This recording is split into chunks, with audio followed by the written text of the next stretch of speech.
प्रभु के पवित्र नाम की स्तुति हो, परमेश्वर के पवित्र नाम की तारीफ हो। एक बार फिर हम प्रभु के वचनों को सीखने जा रहे हैं। एक बार फिर तो असली परमेश्वर के वचन को सीखने देने जा रहे हैं। आज के ध्यान के लिए, आज दे अध्ययन दे लिए हम प्रेरितों के काम उसका 2 अध्याय उसका 17 वचन पढ़ेंगे। रसूलों के काम ओदा 2 अध्याय ओदा 17 वचन। Acts chapter 2 verse 17। रसूलों के काम ओदा 2 अध्याय 17 वचन। परमेश्वर आखदा है कि अंत दे दिनां विच ऐउं होवेगा जो मैं अपना आत्मा विचों ਸਾਰੇ ਸਰੀਰਾਂ ਉੱਤੇ ਵਹਾ ਦਿਆਂਗਾ ਅਤੇ ਤੁਹਾਡੇ ਪੁੱਤਰ ਅਰ ਤੁਹਾਡੀਆਂ ਧੀਆਂ ਅਗੰਮਾਂ ਕਰਨਗੇ ਅਤੇ ਤੁਹਾਡੇ ਜਵਾਨ ਦਰਸ਼ਨ ਵੇਖਣਗੇ ਅਤੇ ਤੁਹਾਡੇ ਵੱਡੇ ਸੁਪਨੇ ਵੇਖਣਗੇ। परमेश्वर कहता है कि अंत के दिनों में ऐसा होगा कि मैं अपना आत्मा सब मनुष्यों पर उड़ेलूंगा और तुम्हारे बेटे और तुम्हारी बेटियां भविष्यवाणी करेंगी और तुम्हारे जवान दर्शन देखेंगे और तुम्हारे पुण्य स्वप्न देखेंगे। प्रिय प्रभु, प्यारे परमेश्वर, हम आपका धन्यवाद करते हैं। असी बड़ा धन्यवाद करते हैं। प्रभु एक बार फिर आपके वचनों को सीखने जा रहे हैं। प्रभु जी एक बार फिर तो ਤੁਹਾਡੇ वचन ਨੂੰ ਸਿੱਖਣ ਦੇ ਲਈ ਜਾ ਰਹੇ ਹਾਂ। आपका वचन हमारे हृदय में कार्य करे। ਤੁਹਾਡਾ वचन ਸਾਡੇ ਸਭਨਾਂ ਦੇ ਮਨ 'ਚ ਕੰਮ ਕਰੇ। हे प्रभु, हे प्रभु, हमारी बुद्धियों को खोल दीजिए। ਸਾਡੀ ਸਮਝ ਨੂੰ ਖੋਲੋ। सब अंधकार के बंधन यीशु मसीह के नाम से दूर हट जाओ। ਸਾਰੇ ਅੰਧਕਾਰ ਦੇ ਬੰਧਨ ਯਿਸੂ ਮਸੀਹ ਦੇ ਨਾਮ ਦੇ ਵਿੱਚ ਖੁੱਲ ਜਾਣ। पिता, ਪਿਤਾ, हमारी विनती को ग्रहण कर। ਸਾਡੀ ਬੇਨਤੀ ਨੂੰ ਸੁਣੋ। यीशु मसीह के पवित्र नाम से मांगते हैं। ਯਿਸੂ ਮਸੀਹ ਦੇ ਨਾਮ ਦੇ ਵਿੱਚ ਮੰਗਦੇ ਹਾਂ। आमीन। पढ़िएगा एक बार फिर। एक बार फिर तो प्रभु का प्रेरितों वचन के काम उसका 2 अध्याय उसका 17 वचन। रसूलों के काम 2 अध्याय 17 वचन। ਪਰਮੇਸ਼ਵਰ ਆਖਦਾ ਹੈ ਕਿ ਅੰਤ ਦੇ ਦਿਨਾਂ ਵਿੱਚ ਐਉਂ ਹੋਵੇਗਾ ਜੋ ਮੈਂ ਆਪਣੇ ਆਤਮਾ ਵਿੱਚੋਂ ਸਾਰੇ ਸਰੀਰਾਂ ਉੱਤੇ ਵਹਾ ਦਿਆਂਗਾ ਅਤੇ ਤੁਹਾਡੇ ਪੁੱਤਰ ਅਰ ਤੁਹਾਡੀਆਂ ਧੀਆਂ ਅਗਾਵਾਂ ਕਰਨਗੇ ਅਤੇ ਤੁਹਾਡੇ ਜਵਾਨ ਦਰਸ਼ਨ ਵੇਖਣਗੇ ਅਤੇ ਤੁਹਾਡੇ ਵੱਡੇ ਸੁਪਨੇ ਵੇਖਣਗੇ। आमीन। इसके साथ साथ हम योएल 2 का 28 पुराने नियम में इस दे नाल योएल दी पुस्तक ओदा 2 अध्याय 28 वचन पुराने नियम में। हिंदी में पढ़ लो। उन बातों के बाद मैं सब प्राणियों पर अपना आत्मा उड़ेलूंगा। तुम्हारे बेटे बेटियां भविष्यवाणी करेंगी और तुम्हारे पुण्य स्वप्न देखेंगे और तुम्हारे जवान दर्शन देखेंगे।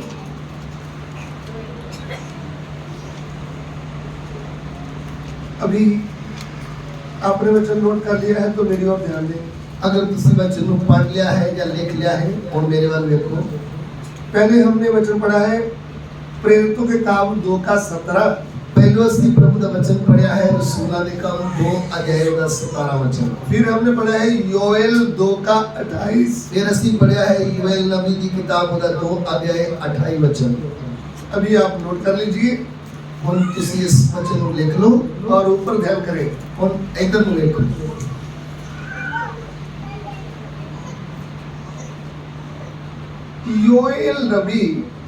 योएल नबी पुराने नियम में ये भविष्यवाणी किया है। पुराने नियम दे विच उन्हें एक भविष्यवाणी की है कि परमेश्वर कहता है कि परमेश्वर कहता है मैं मेरे आत्मा को सब मनुष्यों के ऊपर उंडेलूंगा कि मैं मेरे आत्मा ਨੂੰ सारे शरीरों के उत्ते उंडेल देवांगा। फिर आगे लिखा है, फिर आगे लिखा है जब मेरा आत्मा उनके ऊपर उतरेगा, जब मेरा आत्मा उन्हां दे उत्ते उतरेगा, लोग भविष्यवाणी करेंगे, लोग भविष्यवाणियां करनगे।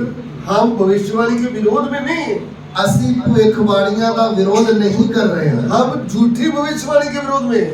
ਅਸੀਂ ਝੂਠੀਆਂ ਭਵਿੱਖਬਾਣੀਆਂ ਦੇ ਵਿਰੋਧ ਹਾਂ। मैंने आपको पहली वीडियो में बोला था कि एक प्रभु का दास बनकर चल रहा था, वो प्रभु के दास को बोल रहा था अपना पासपोर्ट जल्दी बना लो। ਮੈਂ ਤੁਹਾਨੂੰ ਪਹਿਲੀ ਬਾਈਬਲ ਕਲਾਸ ਦੇ ਵਿੱਚ ਦੱਸਿਆ ਕਿ ਇੱਕ ਪਰਮੇਸ਼ਰ ਦਾ ਦਾਸ ਇੱਕ ਦੂਸਰੇ ਪ੍ਰਭੂ ਦੇ ਦਾਸ ਨੂੰ ਕਹਿ ਰਿਹਾ ਸੀ ਤੂੰ ਜਲਦੀ ਆਪਣਾ ਪਾਸਪੋर्ट बना ला। तुमने बोला किसके लिए? तो ने सवाल पूछा कादे लिए? बोला हमको अमेरिका भेजना है। तू जल्दी अमेरिका जा रहा है।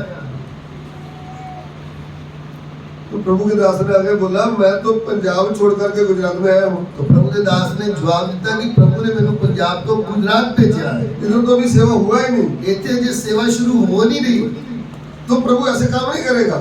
प्रभु इस तरह ने काम नहीं करता। अभी आधा काम हुआ है तो आधा हुआ नहीं, तो पहले आगे बढ़ा दे। आज इधर का काम शुरू भी नहीं होया ते खत्म करके दूसरी जगह कर दे रहे। मुझे नहीं जाना, मैनू नहीं जाना, मुझे तो गुजरात का बोझ है। मैनू तो गुजरात दे लिए बोझ है। ये प्रभु का दास जो बना हुआ था फिर बाद में एकदम शर्मिंदा हो गया।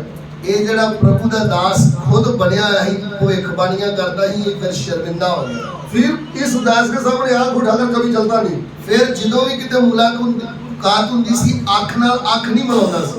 मान लीजिए अगर ये सच्ची भविष्यवाणी होती, सो मान लो जे ये सच्ची भविष्यवाणी हुंदी तो प्रभु के दास ने घुटने टेकने थे। ਤੇ ਪ੍ਰਭੂ ਦੇ ਦਾਸ ਨੇ ਗੋਡੇ ਟੇਕ ਲੈਣੇ। क्या हम परमेश्वर से बड़े हैं? ਕਿ ਅਸੀਂ ਪਰਮੇਸ਼ਰ ਨਾਲੋਂ ਵੱਡੇ ਹਾਂ? ना, नहीं, हम उनके सामने कुछ भी नहीं है। ਅਸੀਂ ਪ੍ਰਭੂ ਦੇ ਸਾਹਮਣੇ ਕੁਝ ਵੀ ਨਹੀਂ ਹੈ। हम प्रभु के वचन से थरथराना है, कांपना है। ਅਸੀਂ ਪ੍ਰਭੂ ਦੇ ਵਚਨ ਦੇ ਸਾਹਮਣੇ ਕੰਬਣਾ ਹੈ,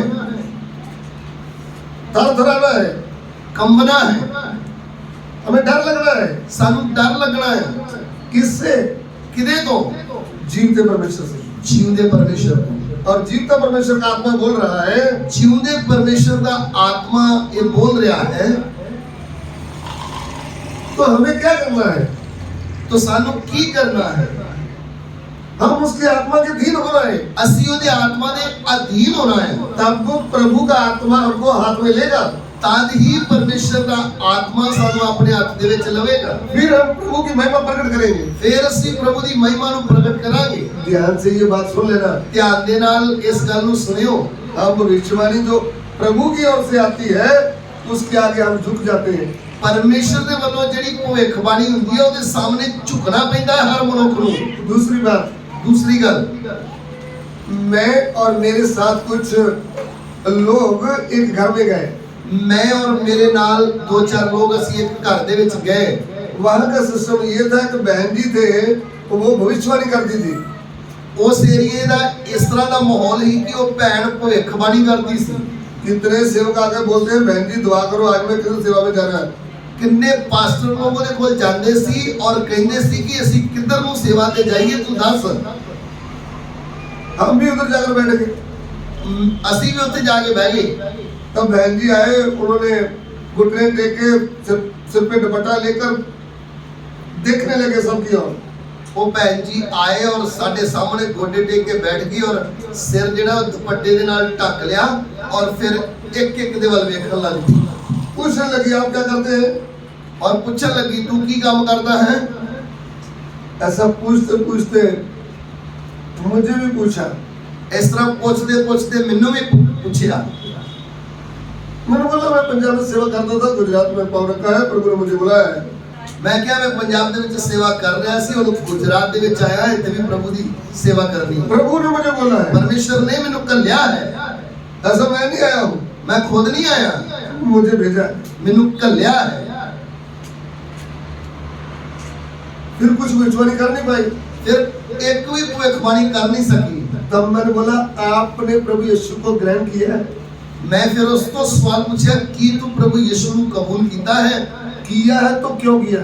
कीता है ते क्यों कबूल कीता है? पहला प्रश्न। पहला सवाल। दूसरा प्रभु यीशु है कौन? और प्रभु यीशु कौन है? 5-10 मिनट मेरी ओर देखती रही, एक भी प्रश्न का जवाब नहीं आया। 5-10 मिनट मेरे वाला गौर ना वेदी नहीं, कुछ बोल नहीं सकी। मैंने सत्य सुसमाचार 10-15 मिनट में बता दिया। मैं 5-10 मिनट ਦੇ ਵਿੱਚ ਸਚਾਈ ਦੀ ਖੁਸ਼ਖਬਰੀ ਉਹਦੇ ਸਾਹਮਣੇ ਰੱਖ ਦਿੱਤੀ। उनके साथ एक बहन बैठी थी, ਉਹਦੇ ਨਾਲ ਇੱਕ ਭੈਣ ਬੈਠੀ ਹੋਈ ਸੀ। बहुत तरह चर्चों में जाकर थक चुकी थी, ਉਹ ਬਹੁਤ ਸਾਰੇ ਗਿਰਜੇ ਘਰਾਂ ਦੇ ਵਿੱਚ ਜਾ ਕੇ ਥੱਕ चुकी। कितने सेवकों ने उनको लूट लिया था। ਕਿੰਨੇ ਪਾਸਟਰਾਂ ਨੇ ਉਹਨੂੰ ਲੁੱਟ ਲਿਆ ਸੀ। उसी समय सत्ता सुसमाचार प्रकट होते समय ਉਸ ਵੇਲੇ ਜਦੋਂ ਸੱਚਾਈ ਦੀ ਖੁਸ਼ਖਬਰੀ ਪ੍ਰਗਟ ਹੋਈ, और रोने लगी। ਉਹ ਨਾਲ ਵਾਲੀ ਜਿਹੜੀ ਭੈਣ ਬੈਠੀ ਸੀ ਉਹ ਰੋਣ ਲੱਗ ਪਈ। ये भविष्यवक्ता तो ऐसे देखती रही, ਇਹ ਜਿਹੜੀ ਭਵਿੱਖਬਾਣੀ ਕਰਦੀ ਸੀ ਇਹ ਇਤਰਾ ਹੀ ਰਹਿੰਦੀ ਰਹੀ। इसको कुछ असर नहीं पड़ा। ਇਹਨੂੰ ਕੁਝ ਸਮਝ नहीं आई। उस सातोली ने घुटने टेक दिए। ਜਿਹੜੀ ਨਾਲ ਇੱਕ ਭੈਣ ਸੀ ਉਹ ਰੋਣ ਲੱਗ ਪਈ। वो इसकी चेली थी, ਉਹ ਇਹਦੀ ਚੇਲੀ ਸੀ, इसकी बात मानती थी। ਉਹ ਇਹਦੀਆਂ ਗੱਲਾਂ ਮੰਨਦੀ। उन्होंने बोला मुझे यीशु चाहिए। ਉਹਨੇ ਰੋਂਦੇ ਰੋਂਦੇ ਬੋਲਿਆ ਮੈਨੂੰ ਪ੍ਰਭੂ ਚਾਹੀਦਾ ਹੈ। मैंने उनके लिए प्रार्थना की। ਮੈਂ ਉਹਦੇ ਲਈ ਦੁਆ ਕੀਤੀ। आज वो एक अच्छा विश्वासी बनकर प्रभु की सेवा में साथ दे रही है। ਅੱਜ ਉਹ ਇੱਕ ਬਹੁਤ ਅੱਛੀ ਵਿਸ਼ਵਾਸਨ ਬਣ ਕੇ ਪ੍ਰਭੂ ਦੀ ਸੇਵਾ ਦੇ ਵਿੱਚ ਸਾਥ ਦੇਣ ਲਈ ਹੈ। मेरे प्रिय भाइयों बहनों, ਮੇਰੇ ਪਿਆਰੇ ਭੈਣੋ ਭਰਾਓ, 3 महीने पास्टरों के साथ बिस्कुट खाकर उनका झोला पकड़ करके हम सेवक नहीं बन गए।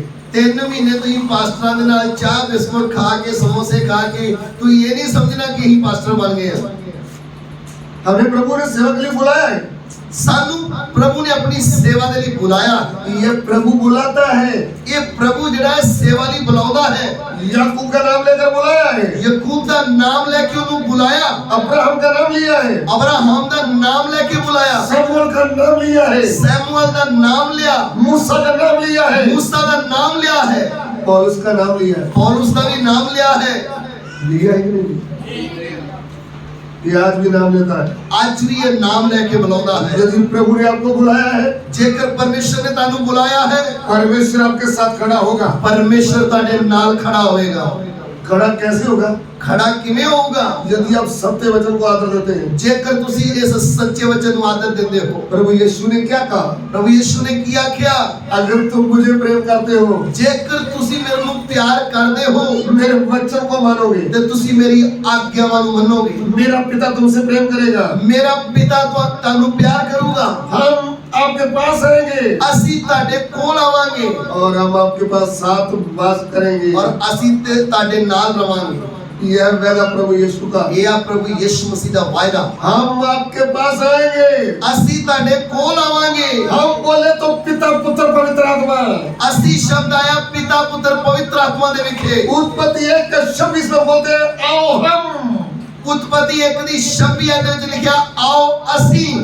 जहाँ भी हम आएगा, ਜਿੱਥੇ ਵੀ ਅਸੀਂ ਸ਼ਬਦ ਆਇਆ वहाँ पिता पुत्र पवित्र आत्मा का शब्द है। ਉੱਥੇ ਪਿਤਾ ਪੁੱਤਰ ਔਰ ਪਵਿੱਤਰ ਆਤਮਾ ਦਾ ਸ਼ਬਦ ਹੈ। परमेश्वर एक ही है, परमेश्वर एक ही है, लेकिन एक परमेश्वर 3 व्यक्तित्व में अपने आप को प्रकट किया है। लेकिन एक परमेश्वर ने 3 व्यक्तित्व ਦੇ ਵਿੱਚ ਆਪਣੇ ਆਪ ਨੂੰ ਪ੍ਰਗਟ ਕਰਕੇ ਦਿੱਤਾ ਹੈ। पिता परमेश्वर, पिता परमेश्वर, पुत्र परमेश्वर, पुत्र परमेश्वर, पवित्र आत्मा परमेश्वर। पवित्र आत्मा परमेश्वर। ध्यान से सुन लीजिए, ध्यान ਦੇ ਨਾਲ ਸਮਝ ਲਿਓ। ये पिता परमेश्वर क्या कहते हैं? ਇਹ ਪਿਤਾ ਪਰਮੇਸ਼ਰ ਕੀ ਕਹਿੰਦਾ ਹੈ?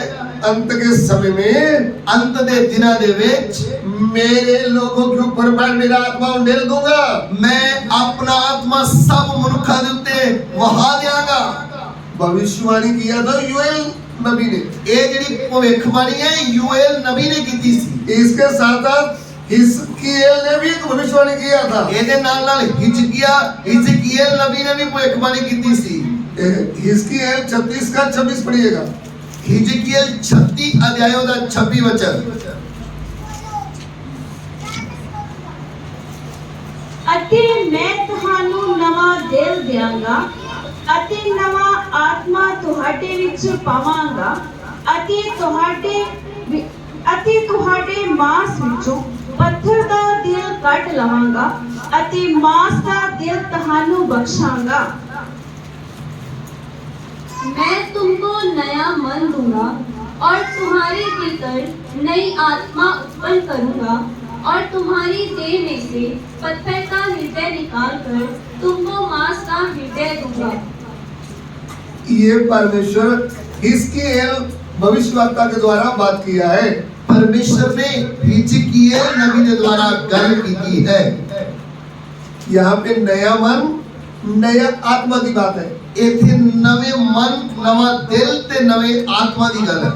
क्योंकि हमारा पुराना मन जो बिगड़ गया, क्योंकि साडा जेड़ा पुराना दिल है वो बिगड़ चुका है। पाप मन में रहता है। पाप जेड़ा दिल दे अंदर है। यदि पाप शरीर में होता तो हम साबुन और पानी से धो लेते। जेकर पाप शरीर ते लगा हुंदा ते असीं साबुन पानी नाल धो लेना सी। इसलिए दुनिया में कोई तालाब, कोई पानी, कोई साबुन है नहीं जो मनुष्य के पाप को धो सकता है। इसलिए दुनिया दे विच कोई नदी, तालाब, पानी है ही नहीं जेड़ा मनुख दे पापां नूं धो सकदा होवे। हम साबुन से अपने शरीर को धो सकते हैं, असीं साबुन दे नाल शरीर नूं धो सकदे हां, पानी से साफ कर सकते हैं, पानी दे नाल साफ कर सकदे हां।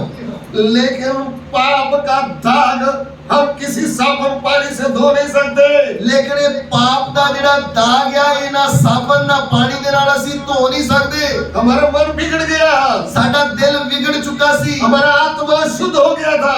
आत्मा जेड़ा वो भ्रष्ट हो चुका ही। अशुद्ध मन से, अशुद्ध आत्मा से आप पवित्र परमेश्वर की पवित्र आराधना नहीं कर सकते। तुसी भ्रष्ट दिल दे नाल, भ्रष्ट आत्मा दे नाल पवित्र परमेश्वर की आराधना नहीं कर सकते। इसलिए परमेश्वर को आराधना कौन सी चाहिए? इसलिए परमेश्वर नूं केड़ी आराधना चाहिदी आ? यूहन्ना सुसमाचार, यूहन्ना दी अंजील उसका 4 अध्याय, ओदा 4 अध्याय, उसका 23 वचन 24 वचन पढ़िए। उसका 23 और 24 वचन पढ़ांगे।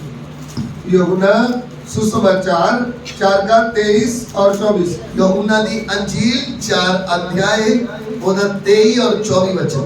पर ਉਹ ਸਮਾਂ ਆਉਂਦਾ ਹੈ, ਸਗੋਂ ਹੁਣੇ ਹੈ, ਜੋ ਸੱਚੇ ਭਗਤ ਆਤਮਾ ਅਰ ਸਚਾਈ ਨਾਲ ਪਿਤਾ ਦੀ ਭਗਤੀ ਕਰਨਗੇ, ਕਿਉਂਕਿ ਪਿਤਾ ਇਹੋ ਜਿਹੇ ਭਗਤਾਂ ਨੂੰ ਚਾਹੁੰਦਾ ਹੈ। परंतु वह समय आता है, वर्ण अब भी है, जिसमें सच्चे भक्त पिता की आराधना आत्मा और सच्चाई से करेंगे, क्योंकि पिता अपने लिए ऐसे ही आराधकों को ढूंढता है। ध्यान से सुन लीजिए, ध्यान दे के सुनियो। आत्मा की आराधना है और शरीर की भी आराधना है। आत्मा की आराधना है ते शरीर की भी आराधना है। अच्छी तरह ध्यान दीजिए इस बात के ऊपर, अच्छी तरह ध्यान दे के सुनियो। पहला मनुष्य, पहला स्त्री आत्मा के द्वारा परमेश्वर को प्रेम करते थे। पहला मनुख आदम और हवा आत्मा के द्वारा परमेश्वर को प्यार करते सी।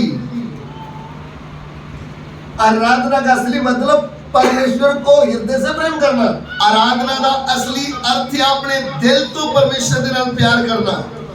हमारा भाई हो, हमारी बहन हो, हमारा पति हो, पत्नी हो, माता हो, पिता हो, साडे भैन होन, भरा होन, पति पत्नी, माता पिता कोई भी हो, उदाहरण के लिए जब उसको आप प्रेम करते हैं, उदाहरण के लिए जदों तुसी उन्हां नूं प्यार करते हो तो आप दूर से उनको जमसी की नहीं बोल सकते। तुसी दूरों नूं जैमसी दी नहीं कह सकते। जिसको आप प्रेम करते हैं उसकी बात करता हूँ। जिन्हों तुसी प्यार करते हो मैं ओदी गल करदा। माँ बेटी गले लग के कितनी देर हंसते हैं। माँ और बेटी जो मिल जाए कितनी देर तक एक दूसरे के गले लगे रहते हैं। अगर सच्चा प्यार है, अगर सच्चा प्यार है तो साला जीजा का सच्चा प्यार है तो कितनी देर से मिलते हैं। साले जीजे का सच्चा प्यार है तो कितनी देर तक मिलते रहते हैं। बहू सास का अच्छा प्रेम है तो वो भी गले लग कर मिलते हैं। नौ सस्ता प्यार है तो वो भी एक दूसरे के गले लग के मिलते हैं। पति पत्नी का भी सच्चा प्रेम है तो एक दूसरे को अच्छी तरह मिलते हैं। पति पत्नी का भी सच्चा प्यार है तो वो भी अच्छी तरह मिलते हैं। हम प्रेम की बात करते हैं, असी प्यार की गल कर रहे हैं। बच्चे पैदा करने की बात नहीं करते। असी बच्चे पैदा करने की गल नहीं कर रहे हैं। बच्चे तो जानवर भी पैदा करते हैं, बच्चे तो जानवर भी पैदा करते हैं। वो भी घास खाते हैं, वो भी घाह खाते हैं, वो भी बाहर जाते हैं। वो भी बाहर जाते हैं। मनुष्य और जानवर में अंतर है। मनुख ते जानवर दे विच बहुत फर्क है। बात प्रेम की आती है। गल प्यार दी हो रही है। जिस मनुष्य को अपने स्वरूप में, अपनी समानता में बनाया था, जिस मनुख नू अपने वर्गा ते अपने स्वरूप ते बनाया सी, वो परमेश्वर का दिल का गहरा प्रेम से उनको बनाया था। परमेश्वर ने अपने दिल की गहराई तो उन्हें बनाया सी। क्योंकि परमेश्वर मनुष्य को हृदय से प्रेम करता है। क्योंकि परमेश्वर मनुख नू दिल तो प्यार करता है। ऐसे पहली स्त्री, पहला पुरुष भी परमेश्वर को प्रेम करते थे। इससे तरह ना पहला पुरुष और पहली स्त्री भी ਪਰਮੇਸ਼ਰ ਨੂੰ ਦਿਲ ਤੋਂ ਪਿਆਰ ਕਰਦੇ ਸੀ। लेकिन जब पाप आ गया, ਲੇਕਿਨ ਜਦੋਂ ਪਾਪ ਆ ਗਿਆ, मन बिगड़ गया, ਦਿਲ ਵਿਗੜ ਗਿਆ, आत्मा बिगड़ गया। ਆਤਮਾ ਵਿਗੜ ਗਿਆ। परमेश्वर क्यों कहता है, ਪਰਮੇਸ਼ਰ ਕਿਉਂ ਕਹਿੰਦਾ ਹੈ? मैं तुमको नया मन दूंगा, नया आत्मा डालूंगा? ਕਿਉਂ ਕਹਿੰਦਾ ਹੈ ਨਵਾਂ ਦਿਲ ਦਊਂਗਾ ਤੇ ਨਵਾਂ ਆਤਮਾ ਦਊਂਗਾ? क्योंकि बिगड़े आत्मा के बिगड़े मन से आप पवित्र परमेश्वर की पवित्र आराधना नहीं कर सकते। ਕਿਉਂਕਿ ਤੁਸੀਂ ਭ੍ਰਿਸ਼ਟ ਦਿਲ ਅਤੇ ਭ੍ਰਿਸ਼ਟ ਆਤਮਾ ਦੇ ਨਾਲ ਪਵਿੱਤਰ ਪਰਮੇਸ਼ਰ ਦੀ ਆਰਾਧਨਾ ਨਹੀਂ ਕਰ ਸਕਦੇ। आत्मा में आराधना नहीं कर सकते, ਆਤਮਾ ਦੇ ਵਿੱਚ ਆਰਾਧਨਾ ਨਹੀਂ ਕਰ ਸਕਦੇ। शरीर की आराधना करेंगे। ਸਰੀਰ ਦੀ ਆਰਾਧਨਾ ਕਰੋਗੇ। शरीर की आराधना क्या है? ਸਰੀਰ ਦੀ ਆਰਾਧਨਾ ਕੀ ਆ? ढोल को बजाना, ਢੋਲਕੀ ਵਜਾਉਣੀ, भजन गाना, ਗੀਤ ਗਾਉਣੇ, मूर्ति पूजा करना, ਮੂਰਤੀਆਂ ਦੀ ਪੂਜਾ ਕਰਨੀ, मत्था टेकना, ਮੱਥਾ ਟੇਕਣਾ, ये फूल डालना, ये सब शरीर की भक्ति है। ਜਾਂ ਫੁੱਲ ਸੁੱਟਣੇ ਸਾਰੀਆਂ ਸਰੀਰ ਦੀ ਭਗਤੀ ਹਨ। बकरा मुर्गी चढ़ाना, ये सब शरीर की भक्ति है। ਕੁੱਕੜ ਬੱਕਰੇ ਮੁਰਗੇ ਚੜਾਦੇ ਨੇ, ਇਹ ਸਭ ਸਰੀਰ ਦੀ ਭਗਤੀ ਆ। ध्यान से सुन लेना, ਧਿਆਨ ਦੇ ਨਾਲ ਸੁਣਿਓ। शरीर की भी भक्ति है, ਸਰੀਰ ਦੀ ਵੀ ਭਗਤੀ ਆ, शरीर की भी आराधना है, आत्मा की भी आराधना है। ਸਰੀਰ ਦੀ ਵੀ ਆਰਾਧਨਾ ਹੈ ਤੇ ਆਤਮਾ ਦੀ ਵੀ ਆਰਾਧਨਾ ਹੈ। परमेश्वर कौन सी पसंद करता है? ਪਰਮੇਸ਼ਰ ਕਿਹੜੀ ਚਾਹੁੰਦਾ ਹੈ? आत्मा और सच्चाई से आराधना। ਆਤਮਾ ਤੇ ਸੱਚਾਈ ਦੀ ਆਰਾਧਨਾ। अगर आपको आत्मा और सच्चाई से आराधना करना है, ਜੇਕਰ ਤੁਹਾਨੂੰ ਆਤਮਾ ਤੇ ਸੱਚਾਈ ਦੇ ਨਾਲ ਆਰਾਧਨਾ ਕਰਨੀ ਹੈ, यीशु मसीह के लहू की जय। ਪ੍ਰਭੂ ਯਿਸੂ ਮਸੀਹ ਦੇ ਲਹੂ ਦੀ ਜੈ। अगर आपको आत्मा और सच्चाई से आराधना करना है, ਜੇਕਰ ਤੁਸੀਂ ਆਤਮਾ ਤੇ ਸੱਚਾਈ ਦੀ ਆਰਾਧਨਾ ਕਰਨੀ ਹੈ, पहले आपके अंदर सच्चाई आना चाहिए। ਪਹਿਲਾਂ ਤੁਹਾਡੇ ਅੰਦਰ ਸੱਚਾਈ ਆਉਣੀ ਚਾਹੀਦੀ ਆ। सच्चाई क्या है? ਸੱਚਾਈ ਕੀ ਹੈ? आदि में वचन था, ਆਦ ਵਿੱਚ ਵਚਨ ਸੀ, वचन परमेश्वर के साथ था, ਵਚਨ ਪਰਮੇਸ਼ਰ ਦੇ ਸੰਗ ਸੀ, वचन ही परमेश्वर था, ਵਚਨ ਹੀ ਪਰਮੇਸ਼ਰ ਸੀ, वचन ही देहधारी हुआ। ਵਚਨ ਹੀ ਦੇਹਧਾਰੀ ਹੋਇਆ। हम पापियों के लिए अपना प्राण दे दिया, ਸਾਡੇ ਪਾਪੀਆਂ ਦੇ ਲਈ ਉਹਨੇ ਆਪਣੀ ਜਾਨ ਦੇ ਦਿੱਤੀ। तीसरे दिन मुर्दों में से जी उठा है। ਤੀਸਰੇ ਦਿਨ ਮੁਰਦਿਆਂ ਦੇ ਵਿੱਚੋਂ ਜੀ ਉੱਠਿਆ ਹੈ। उन्होंने कहा, ਉਹਨਾਂ ਨੇ ਆਖਿਆ, मार्ग ਰਾਹ और सत्य ਔਰ ਸਚਾਈ और जीवन मैं ही हूँ। ਅਤੇ ਜੀਵਨ ਮੈਂ ਹੀ ਹਾਂ। सत्य को तुम जानोगे तो ਸਚਾਈ ਨੂੰ ਤੁਸੀਂ ਜਾਣੋਗੇ ਤਾਂ सत्य तुम्हें स्वतंत्र करेगा। ਤੇ ਸਚਾਈ ਤੁਹਾਨੂੰ ਆਜ਼ਾਦ ਕਰ ਦੇਗੀ। जितनों ने ये सत्य को हृदय में ले लिया, ਜਿਨਨੇ ਲੋਕਾਂ ਨੇ ਇਸ ਸਚਾਈ ਨੂੰ ਦਿਲ ਤੋਂ ਕਬੂਲ ਕਰ ਲਿਆ, उनका उद्धार हो गया। ਉਹਨਾਂ ਦੀ ਮੁਕਤੀ ਹੋ ਗਈ। हालेलुया। अब फिलिप्पियों की पत्री उसका 1 अध्याय उसका 13 वचन, ਅਫੈਸੀਆਂ ਦੀ ਪੱਤਰੀ 1 ਅਧਿਆਇ 13 ਵਚਨ। पढ़िएगा पंजाबी में, हिंदी में।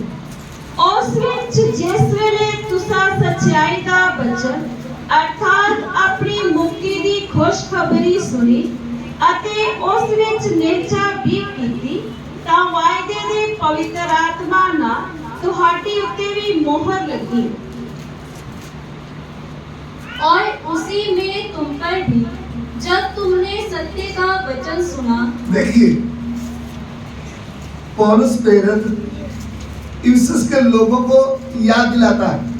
ਸੰਤ ਪੌਲਸ ਰਸੂਲ ਅਫੇਸੀਆਂ ਦੇ ਲੋਕਾਂ ਨੂੰ ਯਾਦ ਕਰਵਾਉਂਦਾ ਹੈ। कहता है जब तुमने सत्य का वचन सुना, ਕਹਿੰਦਾ ਹੈ ਜਦੋਂ ਤੁਸੀਂ ਸਚਾਈ ਦਾ ਵਚਨ ਸੁਣਿਆ, जब आपने सत्य वचन को ग्रहण कर लिया, ਜਦੋਂ ਤੁਸੀਂ ਸੱਚੇ ਵਚਨ ਨੂੰ ਕਬੂਲ ਕਰ ਲਿਆ, तब आपका उद्धार हो गया। ਉਸ ਸਮੇਂ ਤੁਹਾਡੀ ਮੁਕਤੀ ਹੋ ਗਈ। ध्यान से सुन लेना, ਧਿਆਨ ਦੇ ਕੇ ਸੁਣਿਓ। पेट दर्द ठीक हो गया तो उद्धार नहीं होता। पेट दर्द ठीक हो गया, ढिड पीड़ ठीक होगी ते वो मुक्ति नहीं हुई। तो आप खुश हो जाएंगे। वो तुसी खुश हो जाओगे। कितना चमत्कार है, किड्डा बड़ा चमत्कार हो गया है। मेरे तो पेट दर्द ठीक हो गया है, मेरा तो उससे टाइम ही ढिड पीड़ ठीक होगी। मुझे तो दुष्ट आत्मा परेशान करती थी, मैं ठीक हो गया। मैनू तो भूत चिंबड़िया ही उससे वेले ही निकलिया। मुझे तो काम नहीं चलता था, मेरा काम चल गया। साडा काम बड़े देर दा बंद पिया ही, वो फटाफट चल गया। मेरे बेटे को तो काम ही नहीं मिलता था, मेरे बेटे को कोई नौकरी नहीं मिलती, वो तो बाहरी देश पहुंच गया है। वो तो बाहर दे देश पहुंच गया है। भाई साहब, बहन जी, भाई साहब भैन जी, आपको प्रभु की संगति में जाकर ये शारीरिक वस्तुएं मिल गया है, तानू प्रभु की संगति जाके शारीरिक चीजा मिल गईयां, लेकिन आपकी आत्मा का उद्धार नहीं हुआ। लेकिन याद रखियो ताडे आत्मा की मुक्ति अजे नहीं हुई। मुझे सुनने वाले भाई बहनों, मेरी आवाज सुनने वाले प्यारे बहनों ते भराओं, थोड़ा बैठ करके सत्य वचन को भी सुन लो। थोड़ा बैठ के सच्चाई के वचन को सुनो। रोज आप शरीर की आशीषें बरकतें सुनते रहते हो, रोज तुसी शरीर दियां आशीषां ते बरकतां दे बारे सुन रहे हो। रोज आपका पास्टर आपको बोलता है गवाही दे दो, गवाही दे दो, 2-3 घंटे गवाहियों में लगा देते हो। रोज ताड़ा पास्टर कहता आ गवाही दूंगा, आ गवाही दूंगा, 2-3 घंटे ताड़े गवाहियां च निकलदे होणगे। जीवते परमेश्वर की आराधना के लिए समय नहीं, जीवते परमेश्वर की आराधना करने का टाइम नहीं हैगा। वचन सीखने के लिए कोई विषय भी नहीं, वचन सीखने के लिए कोई विषय भी नहीं। 15-20 लोगों को खड़ा कर दिया, 15-20 लोगों को खिलार दिता, वो आप गवाही दे दो, तू भैन गवाही दे दे। पूरा समय गवाहियों में निकाल दिया। पूरा टाइम जेड़ा है वो गवाहियां जी काट देता। गवाही क्या थी? गवाही की ही मुझे ये मिल गया, मुझे पंखा मिल गया है, मैनू आ चीज मिल गई, मैनू घर दी छत दा पक्खा नहीं हैगा वो मिल गया। क्या आपका बुरा जीवन परिवर्तन हुआ है? की ताड़ा पूरा जीवन बदलिया है? आपके भीतर की आंखें खुल गई है? की तुहाडे मन दी अखां खुल गईयां हन? आपने दारू पीना छोड़ दिया है? की तुसी शराब पीनी बंद कर दी है? आपने लालच करना छोड़ दिया है? की तुसी लालच करना बंद कर दिता है? आपने व्यभिचार करना छोड़ दिया है? की तुसी व्यभिचार करना बंद कर दिता है? आपने लूटना ठगी मारना छोड़ दिया है? की तुसी लोकां नू लुटना ते उन्हां नू ठगना छड्ड दिता है? आपने दूध में पानी मिलाना बंद कर दिया है? की दुध दे विच पानी पा के बेचना बंद कर दिता है? खोए की बर्फी बोल करके 5 किलो चीनी डाल करके अभी आपने ये काम छोड़ दिया है। तुसी लोकां नू क्या ही खोए दी बर्फी दवांगे विच खंड जादी पा के बेच दिता, इहो जे काम बंद करदे आ।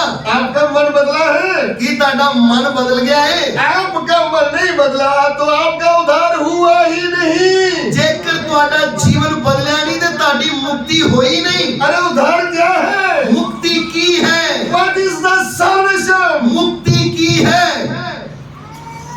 बदला हुआ जीवन, बदलिया होया जीवन। उद्धार क्या है?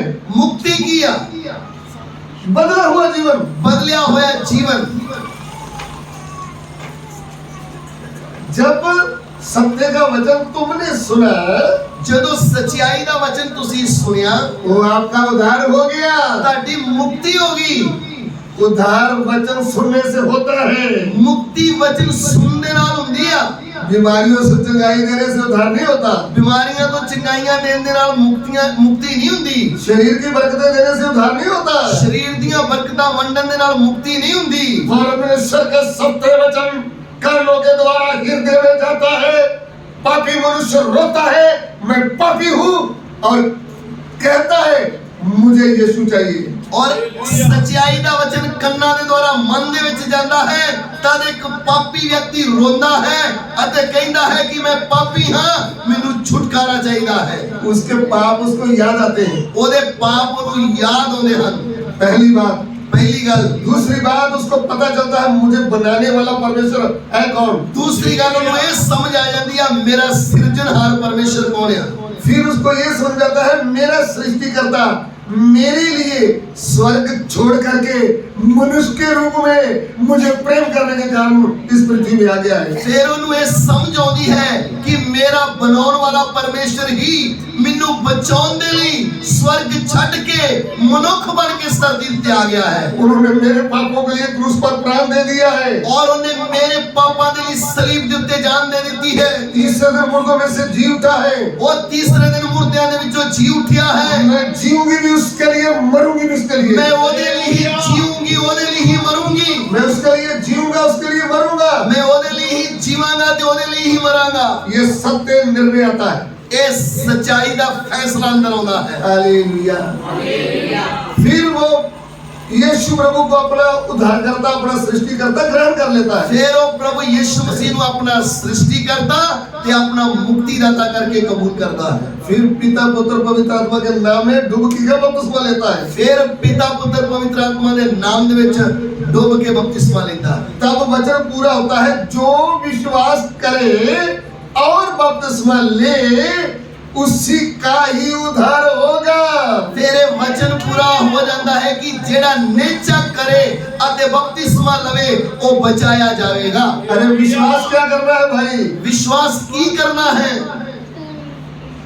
अनादि काल का परमेश्वर, अनादि काल दा परमेश्वर, ना बदलने वाला परमेश्वर, ना बदलन वाला परमेश्वर, सर्वशक्तिमान परमेश्वर, सर्वशक्तिमान परमेश्वर, सर्वव्यापी परमेश्वर, सर्वव्यापी परमेश्वर, सर्वज्ञानी परमेश्वर, सर्वज्ञानी परमेश्वर, सब कुछ प्रभु यीशु ही है। सारा कुछ प्रभु यीशु मसीह ही है। जीवता परमेश्वर वही है। जीवदा परमेश्वर सिर्फ वही है। वही मेरा उद्धार करता है। वही मेरा मुक्तिदाता है।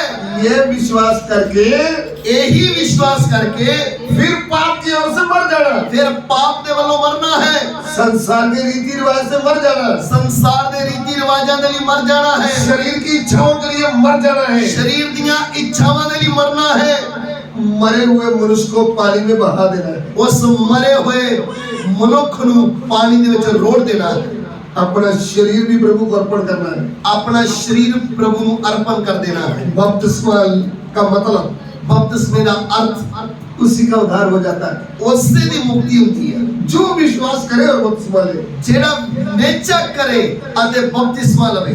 ये मरकुस 16:16 में लिखा है। ए मरकुस सुसमाचार, मरकुस दी अंजील 16 अध्याय 15-16 वचन दे विच लिखा है। 16 वचन में लिखा है, 16 आयत दे विच लिखा है। वो बाद में आप पढ़ लेना। तुसी आराम दे नाल पढ़ना।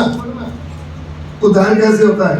मुक्ति किवें हुंदी है? जब हमारा उद्धार सही हो गया, जदों साडी मुक्ति सही होगी, वचन के अनुसार हो गया, वचन के अनुसार होवेगा, तब पवित्र आत्मा की छाप लग जाती है।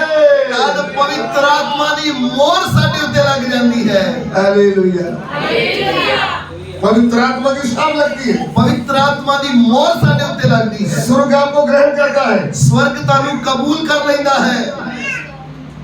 फिर स्वर्ग का पवित्र आत्मा आपके ऊपर आ जाता है। फिर स्वर्ग दा पवित्र आत्मा साडे उत्ते आउंदा है। जब पवित्र आत्मा आता है, जदों पवित्र आत्मा साडे उत्ते उतरदा है, फिर हम सामर्थ पाते हैं। फिर असी शक्ति पाउंदे हां। प्रेरितों के काम 1 अध्याय उसका 8 वचन पढ़िएगा। रसूलां दे काम 1 अध्याय ओदा 8 वचन।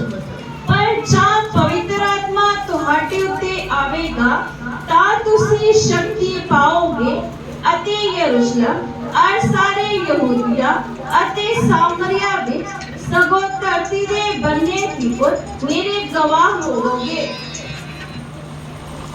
परंतु जब पवित्र आत्मा तुम पर आएगा तब तुम सामर्थ्य पाओगे और यरूशलेम और सारे यहूदिया और सामरिया में पृथ्वी की छोर तक मेरे गवाह होगे। ध्यान से सुन लीजिए, ध्यान दे के सुनियो। प्रभु यीशु ने अपने चेलों को कहा है, प्रभु यीशु ने अपने चेलियां को क्या है, जब पवित्र आत्मा तुम पर आएगा, जदों पवित्र आत्मा तुहाडे ते उतरेगा, तुम सामर्थ पाओगे, तुसी शक्ति पाओगे, स्वर्ग का सामर्थ पाओगे, स्वर्ग तो शक्ति पाओगे। ध्यान से सुन लीजिए, ध्यान दे के सुनियो। आप सामर्थ पाओगे, तुसी शक्ति पाओगे, फिर आपके अंदर से डर दूर हो जाएगा, फिर तुहाडे अंदर डर जिहड़ा है वो दूर हो जाऊगा। आप शेर की तरह खड़े हो जाएंगे, फिर तुसी शेर की तरह खड़े हो जाओगे। आप लोगों को बताएंगे यीशु मसीह ही सच्चा परमेश्वर है। फिर तुसी ये बोलोगे कि यीशु मसीह ही सच्चा परमेश्वर है, वही उद्धार करता है, वही मुक्तिदाता है। ध्यान से सुन लेना, ध्यान दे के सुन लियो। जब पवित्र आत्मा तुम पर आएगा, जदों पवित्र आत्मा तुहाडे उत्ते आवेगा, तुम सामर्थ पाओगे, तुसी शक्ति पाओगे, फिर मेरे गवाह होंगे। फिर तुसी मेरे गवाह बनोगे। अपने गवाह नहीं, अपनियां गवाइयां नहीं, हमारी भैंस ठीक हो गई है, साडी मझ ठीक हो गई है, हमको छत वाला पक्का मिल गया है, सानू छत वाला पखा मिल गया है, मेरा बच्चा बहुत रोता था अभी रोता नहीं है, मेरा बच्चा बहुत जिद करता ही रोंदा ही हुण रोंदा नहीं है। ऐसी टूटी फूटी गवाहियां नहीं देंगे। इस तरह ਦੀਆਂ ਟੁੱਟੀਆਂ ਫੁੱਟੀਆਂ ਬੇਜਾਨ ਗਵਾਈਆਂ ਨਹੀਂ ਦੇਵੋਗੇ। प्रभु के दास लोगों, ਪਰਮੇਸ਼ਰ ਦੇ ਦਾਸੋ, समय बर्बाद मत करो। ਸਮੇਂ ਨੂੰ ਬਰਬਾਦ ਨਾ ਕਰੋ। 20 लोगों को खड़ा करके गवाही देता जा। 20 ਲੋਕਾਂ ਨੂੰ ਖਿਲਾਰ ਦਿੱਤਾ ਵੀ ਤੂੰ ਗਵਾਹੀਆਂ ਹੀ ਦਿੰਦੇ ਜਾਓ। कौन सी गवाही देना है? ਕਿਹੜੀ ਗਵਾਹੀ ਦੇਣੀ ਆ? मैं पापी था, ਮੈਂ ਪਾਪੀ ਸੀ, मैं गंदा व्यक्ति था, ਮੈਂ ਬੁਰਾ ਵਿਅਕਤੀ ਸੀ, मैं कातिल था, ਮੈਂ ਖੂਨੀ ਸੀ, मैं शराबी था, ਮੈਂ ਸ਼ਰਾਬੀ ਸੀ, मैं व्यभिचारी था। ਮੈਂ ਵਿਭਚਾਰੀ ਸੀ। यीशु मसीह ने मेरा जीवन परिवर्तन कर दिया। ਪ੍ਰਭੂ ਯਿਸੂ ਨੇ ਮੇਰੀ ਜ਼ਿੰਦਗੀ ਨੂੰ ਬਦਲ ਦਿੱਤਾ। यीशु मसीह जिंदा खुदा है। ਯਿਸੂ ਮਸੀਹ ਹੀ ਜਿੰਦਾ ਪਰਮੇਸ਼ਰ ਆ। ये गवाही दे दो। ਇਹ ਗਵਾਹੀ ਦਿਓ। सही पवित्र आत्मा उतरेगा तो आप यही गवाही देंगे। ਅਗਰ ਸਹੀ ਪਵਿੱਤਰ ਆਤਮਾ ਤੁਹਾਡੇ ਉੱਤੇ ਉਤਰੇਗਾ ਤੁਸੀਂ ਇਹੀ ਗਵਾਹੀ ਦਿਓਗੇ। आमीन। ਹਾਲੇਲੂया। ध्यान से सुन रहे हो? ध्यान दे के सुन रहे हो? मैं नहीं बोल रहा हूँ, वचन कहता है। मैं नहीं कह रहा है, परमेश्वर का वचन कह रहा है। सामर्थ आई तो यीशु के गवाह शक्ति आऊगी तो यीशु मसीह दे गवाह बन जावांगे। लोगों को बताएंगे, लोकां नूं दसांगे, दोस्तों को बताएंगे, आदे मित्रां नूं दसांगे, रिश्तेदारों को बताएंगे रिश्तेदारां नूं दसांगे पवित्र आत्मा का कार्य कैसे होता है। पवित्र आत्मा दा काम किवें हुंदा है। पवित्र आत्मा खाली ताली बजाने का नहीं है। पवित्र आत्मा सिर्फ ताड़ियां बजाउण दे लई नहीं आ। किधर भी आप बैठकर सुन रहे हैं, सुन लीजिए। किथे भी बैठ के तुसी ये सुन रहे हो, अच्छी तरह सुन लो। अगर आप संडे को जहाँ आगे पीछे ताली ज्यादा पीटते हैं तो मेरे भाई बहन थोड़ा कम कर दो। जेकर तुसी ऐतवार या होर किसी दिन सिर्फ ताड़ियां ही ज्यादियां बजाउंदे जे ते ध्यान वो बंद कर दो। यहाँ भी क्या लिखा है? इथे की लिखा है? तुम समर्थ पाओगे, तुसी शक्ति पाओगे, मेरे गवाह होगे, मेरे गवाह बनोगे। जब पवित्र आत्मा उनके ऊपर उतरा, जदों पवित्र आत्मा उन्हां दे उत्ते उतर आया, हिजकिय्याह की भविष्यवाणी कब पूरी हुई? हिजकिय्याह नबी दी भविष्यवाणी कदों पूरी होगी? योएल नबी की भविष्यवाणी कब पूरा हुआ? योएल नबी दी भविष्यवाणी कदों पूरी होगी? पेंतिकोस्त के दिन 120 लोगों के ऊपर पवित्र आत्मा बड़े जोर से उतर आया है। पेंतिकोस्त दे दिन 120 लोकां दे उत्ते पवित्र आत्मा बड़े जोर दे नाल उतर आया। परमेश्वर के सामर्थी वचन से, परमेश्वर दे शक्तिशाली वचन दे नाल लोगों की बुद्धि खुल गई, लोकां दी समझ खुल गई। उन्होंने बड़े ध्यान से वचन सुना था, उन्हां ने बड़े ध्यान दे नाल वचन सुनिया सी। शक्तिशाली वचन उनके कानों के द्वारा मन में गया, सामर्थी वचन उन्हां दे मन दे विच चला गया। वे रोने लगे, वो रोण लग पे, उनका पाप उनको याद आया। उन्हां दे पाप उन्हां नूं याद आउण लगे। सही वचन आपके अंदर कार्य करेगा तो आपके पाप आपको याद आ जाएंगे। सही वचन तारे जीवन च काम करेगा तो तुहाडे पाप तानू याद आउण लग जाणगे। आप रोते रोते बोलेंगे मैं पापी हूँ। तुसी रोंदे रोंदे बोलोगे प्रभु मैं पापी हां। यही काम पेंतिकोस्त का दिन हो गया। यही काम पेंतिकोस्त दे दिन शुरू होया। 3000 लोग रोते रोते घुटने टेक दिए। 3000 लोगों ने रोंदे रोंदे गोटे टेक दिते। परमेश्वर के सामर्थी वचन से उनके अंदर नया मन उत्पन्न हो गया। परमेश्वर ने शक्तिशाली वचन दे नाल नवा मन उन्हां दे अंदर पैदा हो गया। फिर नया आत्मा उनके ऊपर उतर आया। फिर नवा आत्मा उन्हां दे उत्ते उतर आया। पहले 120 लोगों के ऊपर पवित्र आत्मा उतरा। पहला 120 लोगों के उत्ते पवित्र आत्मा उतरिया। पवित्र आत्मा पाने के बाद, पवित्र आत्मा पाउण तो बाद उनका डर दूर हो गया। उन्हां दे अंदरों डर निकल गया। वे सब एक मन हो गए। वो सब एक मन हो गए। साड़ जलन गुस्सा सब चले गया। साड़ जलन एक दूसरे का विरोध सब खत्म हो गया। चुगलियां खत्म हो गई। चुगलियां करनियां खत्म हो गया। सब बुराई का काम खत्म हो गया। सारियां बुराइयां दे काम खत्म हो गए। लालच की इच्छा सड़ गई। लालच की इच्छा जड़ी वो जल गई। सब प्रभु के प्रेम से भर गए। सारे प्रभु दे प्यार दे नाल भरे हुए सी। भाई बहन एक फैमिली बन के चल रहे थे। बहन भरा आपस दे विच एक परिवार की तरह रह रहे सी।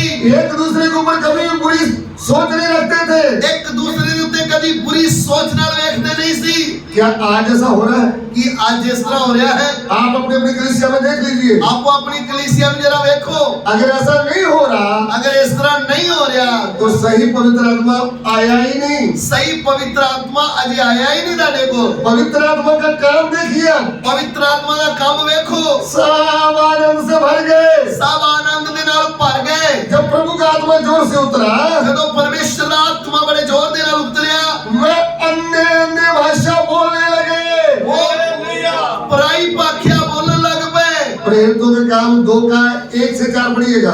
रसूलां दे काम 2 अध्याय और 1 2 4 वचन पढ़ांगे। जब पेंतीकोस्त का दिन आया और सब एक था इकट्ठे सन और अचानक आकाश तो एक गूंज आई जही बड़ी भारी अनेरी दे बगन दी हुंदी है अति उस दे नाल सारा घर जिथे ਉਹ बैठे सन भर गया और ਉਹਨਾਂ ਨੂੰ ਅੱਗ ਜਿਹੀਆਂ ਜੀਵਾਂ ਵੱਖਰੀਆਂ ਵੱਖਰੀਆਂ ਹੁੰਦੀਆਂ ਵਿਖਾਈ ਦਿੱਤੀਆਂ ਅਤੇ ਉਹ ਉਹਨਾਂ ਵਿੱਚੋਂ ਹਰੇਕ ਉੱਤੇ ਠਹਿਰੀਆਂ तादो सबे पवित्र आत्मा नाल भर गए अते होर बोलियां बोलन लग पए जिवें आत्मा ने उन्हां नूं बोलन दिता। जी। जब पेंतीकोस्त का दिन आया तो वे सब एक जगह इकट्ठे थे। एकाएक आकाश से बड़ी आंधी की सी सनसनाहट का शब्द हुआ और उससे सारा घर जहाँ वे बैठे थे गूंज गया और उन्हें आग की सी जीभें फटती हुई दिखाई दी और उनमें से हर एक पर आ ठहरी। वे सब पवित्र आत्मा से भर गए और जिस प्रकार आत्मा ने उन्हें बोलने की सामर्थ्य दी वे अन्य अन्य भाषा बोलने लगे। इधर मैं रुकना चाहता हूँ। इत्थे मैं रुकना चाहना हूँ। ध्यान देकर सुनिए जी। ध्यान देके सुन लिए। परमेश्वर का वचन कभी बदलता नहीं। परमेश्वर का वचन कभी बदलता नहीं। आकाश टल जाएंगे, पृथ्वी टल जाएगी। आकाश टल जूगा, पृथ्वी टल जूगी, लेकिन परमेश्वर का वचन कभी नहीं बदलूगा। यहाँ भी लिखा है, इत्थे लिखा है पेंतीकोस्त के दिन, पेंतीकोस्त के दिन 120 लोग मिलकर, प्रेरित लोग मिलकर प्रार्थना कर रहे थे। रसूल 120 लोग सब मिलके प्रार्थना कर रहे सब, कुल मिलाकर सारे मिला के 120 लोग। परमेश्वर का पवित्र आत्मा बड़े जोर से उनको ऊपर उतरा है। परमेश्वर का पवित्र आत्मा बड़े जोर दे नाल उन्हां दे उत्ते उतरिया। उनकी जीभें आग जैसी हुई। उन्हां दीयां जीभां अग वर्गियां हो गईयां। जीभ को पवित्र कर दिया, जीव नूं पवित्र कर दिता, मन को पवित्र कर दिया, मन नूं दिल नूं पवित्र करता, शरीर प्राण आत्मा को पवित्र किया, शरीर प्राण आत्मा पवित्र कर दिता, क्योंकि पवित्र आत्मा है। क्योंकि ये पवित्र आत्मा उतरिया। फिर जैसे आत्मा ने उनको बोलने की शक्ति दी, फिर जिन्हें आत्मा ने उन्होंने बोलने की सामर्थ दी, वह अन्य अन्य भाषा बोलने लगे। वो होर बोलियां बोलने लग पे। ध्यान से सुन लेना, ध्यान दे के सुनियो। जब पवित्र आत्मा ऊपर आएगा, जब पवित्र आत्मा तुहाडे उत्ते आऊगा, आप सामर्थ पाएंगे, तुसी शक्ति पाओगे, प्रभु यीशु के गवाह होंगे, प्रभु यीशु दे गवाह बन जाओगे।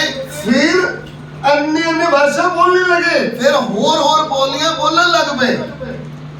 जैसे आत्मा ने बोलने की सामर्थ दी, जिस तरह आत्मा ने उन्हें बोलने की शक्ति दी। आपके ऊपर सच्चा आत्मा आया है, अगर तुहाडे उत्ते सच्चा आत्मा आया है तो आत्मा को काम करने दो।